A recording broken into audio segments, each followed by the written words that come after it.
Madame, Monsieur, bonjour et bienvenue dans ce nouvel épisode de 3 questions sûres. Chaque année, les entreprises d'au moins 50 salariés doivent publier leur index de l'égalité professionnelle ainsi que le résultat obtenu à chacun des indicateurs qui composent cet index. À peine cet index est-il entré dans les habitudes que les obligations des entreprises viennent d'être renforcées par un décret daté du 25 février 2022.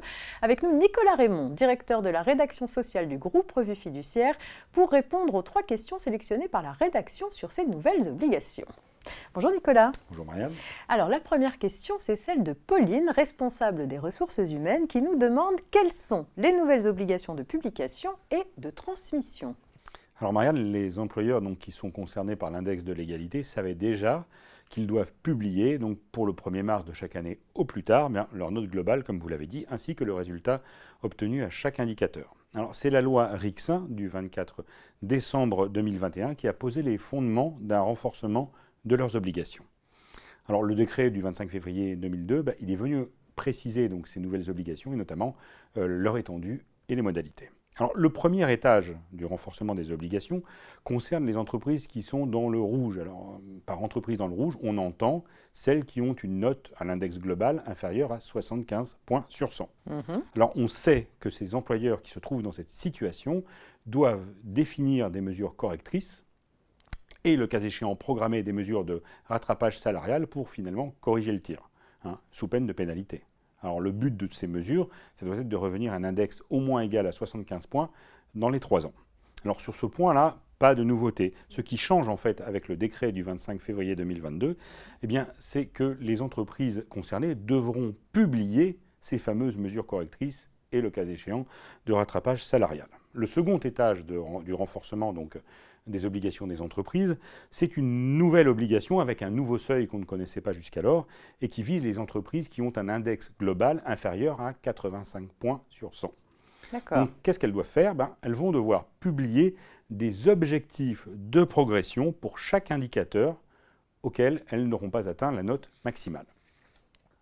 On voit donc ici qu'on a, Marianne, en fait, maintenant 2 catégories d'entreprises qui sont susceptibles d'être concernées par cette obligation de publier des objectifs de progression. Alors il y a celles qu'on a vues qui sont dans le rouge, qui sont à moins de 75 points, donc elles sont par définition en dessous de 85. Donc pour elles aussi, il faudra fixer des objectifs de progression à ces fameux indicateurs où elles n'ont pas le niveau maximum. Et on a aussi les entreprises, et ça c'est nouveau, qui ne sont pas dans le rouge, mais ne sont pas non plus dans les meilleurs élèves. Ce sont celles qui auront une note de 75 à moins de 85 points. Alors là, un petit peu le message que veut nous faire passer le ministère du Travail, c'est celui-là. C'est une entreprise qui se situe entre 75 et moins de 85 points. D'accord, elle n'est pas exposée à la pénalité, elle n'est pas dans le rouge, mais elle peut mieux faire et elle a une marge de progression, d'où cette obligation nouvelle de définir et de publier des objectifs de progression sur les indicateurs auxquels la note maximale n'est pas atteinte. Très bien, merci Nicolas. On poursuit avec une question groupée, j'ai envie de dire, de Pauline toujours, et Valérie, directrice, qui nous demande toutes les deux où doit-on publier les données ? Faut-il les transmettre à l'administration et au CSE ? Et que faire si nous n'avons pas de site internet ? Donc voilà, Pauline nous avait saisi sur les nouvelles obligations, où est-ce qu'on les publie, et puis Valérie plutôt sur que font les entreprises qui n'ont pas de site internet. Alors voilà. On sait déjà que l'index global et le résultat obtenu à chaque indicateur, ça c'est pas nouveau, doit être publié sur le site internet de l'entreprise lorsqu'il en existe un. Et on parle bien de site internet, c'est-à-dire ouvert à l'extérieur, pas de l'intranet. Alors, le Code du travail nous dit publier certes, mais de manière visible et lisible. Ça veut dire quoi ? Côté toujours des questions-réponses du ministère du Travail, on nous a dit ça doit être sur la page d'accueil ou alors un endroit aisément identifiable où on peut accéder en 2-3 clics. Bref, autrement dit, il faut afficher l'index global, les résultats obtenus à chaque indicateur, hors de question de le cacher au fin fond du site internet. Alors, maintenant, quel site internet ? Alors, si on s'en tient aux précisions du ministère du Travail, c'est prioritairement le site internet de l'entreprise, y compris si elle appartient à un groupe ou à une unité économique et sociale. Si maintenant l'entreprise n'a pas de site internet, là il y a 2 options. Soit elle appartient à un groupe ou à une UES, auquel cas on pourra admettre la publication sur le site du groupe ou de l'unité économique et sociale, soit finalement elle est toute seule, elle n'a pas de site internet, et dans ce cas-là, forcément, il n'y a pas d'obligation de publication sur internet. Et dans ce cas, il faut porter les résultats de l'index et à chaque indicateur auprès des salariés par tout moyen. Ça peut être un affichage, des mails, enfin, etc. D'accord. Alors ça, c'est ce qu'on savait déjà, et c'est important de le rappeler parce qu'en fait, c'est ce qui guide l'endroit où on va publier les nouvelles obligations.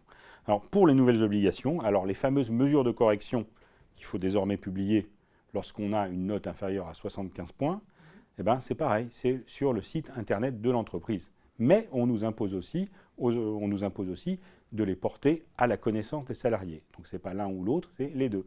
Publication des mesures correctrices sur le site internet et les porter à la connaissance des salariés. Voilà. Quant aux fameux objectifs de progression, donc là on est dans l'hypothèse des entreprises qui ont une note inférieure à 85 points et qui, je le rappelle, doivent définir des objectifs de progression sur les indicateurs auxquels elles n'ont pas atteint la note maximale. Et ben c'est pareil, même chose, il va falloir les publier sur le site internet, sur la page de l'index global et du résultat obtenu à chaque indicateur. Et s'il n'y a pas de site internet, donc là, il faudra les porter à la connaissance des salariés. Alors, les nouvelles obligations ne se limitent pas donc à une obligation de publication sur Internet. Il y a aussi des obligations de transmission à l'administration du travail et des obligations de transmission aussi au comité social et économique.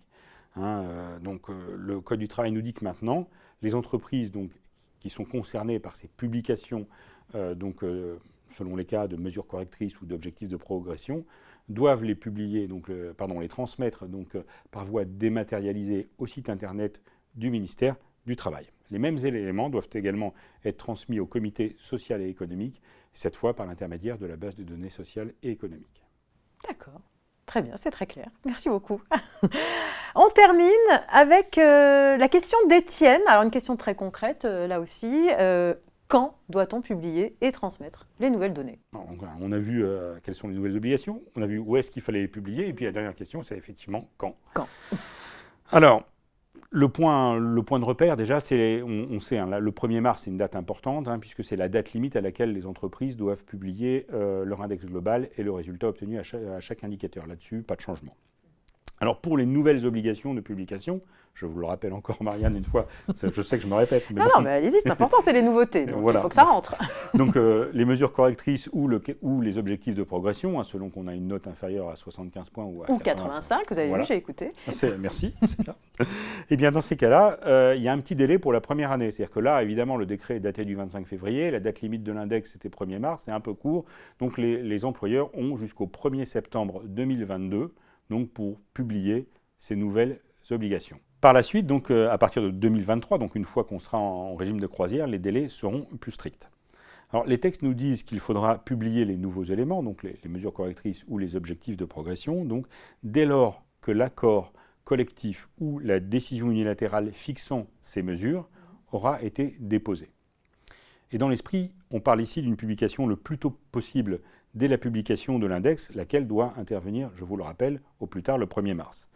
Je préciserai pour finir, Marianne, que les mêmes délais vont s'appliquer pour les nouveaux éléments à transmettre au ministère du Travail ou au comité social et économique. Ça veut dire 2022 jusqu'au 1er septembre. Et puis après, on sera en régime de croisière. Le plus tôt possible, autour du 1er mars. Mais vous reviendrez peut-être nous en parler. Très certainement. En tout cas, merci pour toutes ces précisions à nos abonnés. Et puis j'espère à bientôt. Merci Marianne, à bientôt. C'est la fin de ce 3 questions sûres. Alors pour en savoir plus sur les nouvelles obligations de publication liées au décret du 25 février 2022, vous pouvez vous reporter à l'article de la rédaction sociale de la revue Fiduciaire, publié dans le feuillet hebdo numéro 3931, daté du 10 mars 2022. Et puis le groupe Revue Fiduciaire, c'est également une chaîne YouTube à laquelle je vous invite à vous abonner dès à présent pour découvrir l'ensemble de nos contenus vidéo. En activant la petite cloche des notifications, vous êtes immédiatement alerté dès qu'une nouvelle vidéo est disponible. Quant à moi, je vous donne rendez-vous la semaine prochaine pour un nouveau 3 questions sûres avec une thématique à découvrir dans votre newsletter. N'hésitez pas à poser toutes vos questions à nos experts. Très bonne journée.